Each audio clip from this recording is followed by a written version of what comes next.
That's a fun little ending, and it's taken from the playing of the great jazz guitarist Joe Pass. Now, he would often keep this little musical motif, keep going higher and higher and higher, but of course we've run out of room on the neck already on the ukulele, but it's still really effective. It's a simple pattern, and we're going to start with a C chord. I've written it as this nice C6-9 because it's jazzy sounding, but you could do a C. And then we have this little repeating pattern. The great thing is the shape we use is the same every time. If you get used to playing it with the same fingers, it'll be easy. So, little finger on the 5th fret of the 2nd string, index finger ready to go to the 2nd fret of the same string, and 2nd finger 3rd fret. And I want us to do it with our little finger and our 1st and our 2nd, because then we move that shape exactly the same thing on the 1st string, and then we move it all the way up so our little finger is on the 12th, and it's the same pattern. So if we always do it with the same fingers, we won't get our fingers in knots and we won't get lost.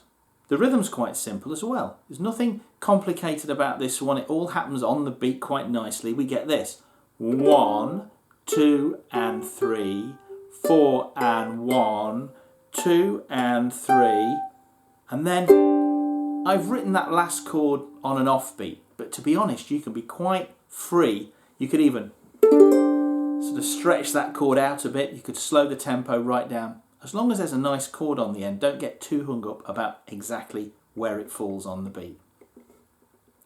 I'm doing all this with my right hand thumb.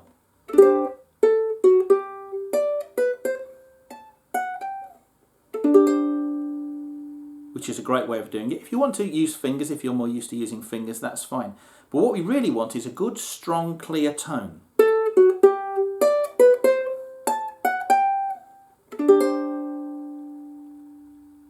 Now it's in the key of C. This one's quite tricky to put in other keys because it goes from quite low to quite high. So for this one, I'm not going to try and transpose it into other keys. This is a good one just for when we happen to be in C. And you'll find with many of these intros and vamps and endings that we're doing in this series that some transpose very easily to lots of different keys. Others are fairly dependent on the physicality of our instrument and where the notes fall and whether we've got an open string or whether we've run out of frets. So don't worry about them all being available in all different keys. You'll find that when you're in a certain key, you'll go for certain ones. And in other keys you won't, but you'll have something different you can use. I hope you like this ending. Don't forget to subscribe for loads more of these and other series as well. And I'll see you soon. Bye.